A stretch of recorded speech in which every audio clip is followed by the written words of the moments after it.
Valentine day क्यों मनाया जाता है? यह कहानी रोमांचक इतिहास और कल्पना का सम्मिश्रण है, जिसमें वास्तविक तथ्यों के साथ भावनात्मक तत्व जोड़े गए हैं। प्रस्तावना। बहुत समय पहले की बात है। 3री सदी के रोम में एक ऐसा संत हुआ जिसने प्रेम और विश्वास का प्रतीक बनकर इतिहास में अपनी जगह बनाई। लेकिन इस कहानी का हर पन्ना हमें यह सोचने पर मजबूर करता है कि आखिर प्रेम को क्यों छिपाया गया और इसे मनाने के लिए एक विशेष दिन की आवश्यकता क्यों पड़ी। हमारी यह कहानी संत वैलेंटाइन के जीवन, उनके संघर्ष और उस युग की राजनीति पर आधारित है। इसे और रोचक बनाने के लिए इसमें कल्पना के कुछ अंश जोड़े गए हैं। भाग 1। रोम का कठोर कानून। 3री सदी के रोम की सड़कों पर उस समय का एक कठोर सम्राट क्लॉडियस द्वितीय शासन कर रहा था।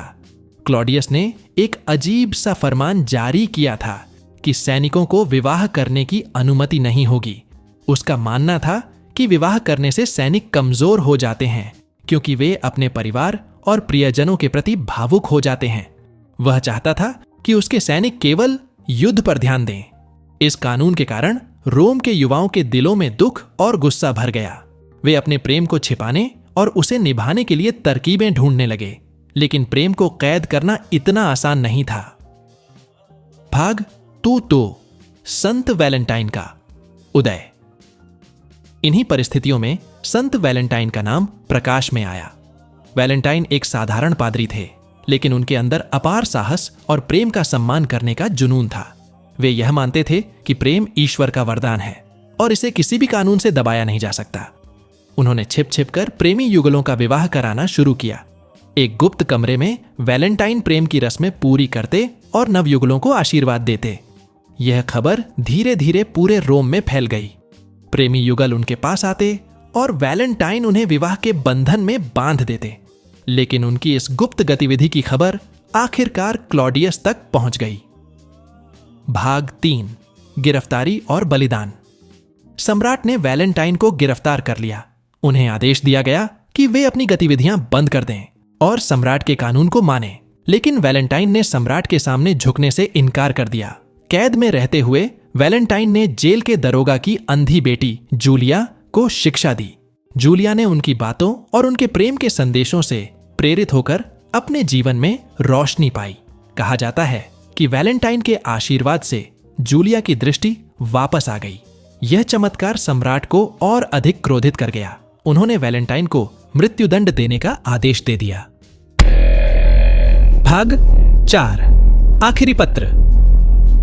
14 फरवरी के दिन वैलेंटाइन को फांसी पर चढ़ा दिया गया, लेकिन मौत से पहले उन्होंने जूलिया के लिए एक पत्र लिखा, जिसमें उन्होंने लिखा था, तुम्हारा वैलेंटाइन। यह वाक्य आज भी प्रेमियों के बीच संदेश के रूप में प्रचलित है। भाग 5। प्रेम का उत्सव। संत वैलेंटाइन के बलिदान ने लोगों के दिलों में प्रेम और साहस की भावना जगा दी। रोम के लोग धीरे धीरे सम्राट के कठोर कानूनों के खिलाफ खड़े हुए। कुछ सदियों बाद जब ईसाई धर्म का प्रसार हुआ तो संत वैलेंटाइन को एक संत घोषित किया गया। उनके बलिदान को सम्मानित करने के लिए 14 फरवरी को वैलेंटाइन डे 1 के रूप में मनाने का निर्णय लिया गया। भाग 6। कल्पना का पुट्टा। यह कहानी आज के समय तक जीवित है, लेकिन सोचिए, अगर संत वैलेंटाइन आज के दौर में होते तो क्या वे तकनीक और सोशल मीडिया के इस युग में भी प्रेम का ऐसा ही प्रचार कर पाते? शायद हां, क्योंकि प्रेम कभी पुराने तरीके का मोहताज नहीं होता। निष्कर्ष। वैलेंटाइन डे केवल प्रेमियों का त्योहार नहीं है। यह साहस, बलिदान और सच्चे प्रेम का प्रतीक है। यह हमें सिखाता है कि प्रेम केवल एक भावना नहीं, बल्कि एक ऐसा पवित्र संबंध है जिसे कोई भी ताकत मिटा नहीं सकती। यह कहानी रोम की गलियों से निकलकर आज भारत की सड़कों पर भी प्रेम का उत्सव बन गई है। वैलेंटाइन डे पर हर प्रेमी यही सोचता है कि प्रेम को कभी डरने की जरूरत नहीं, बस उसे सच्चे दिल से निभाने की आवश्यकता है। वीडियो पसंद आई हो तो वीडियो को लाइक, शेयर और चैनल को सब्सक्राइब कीजिए।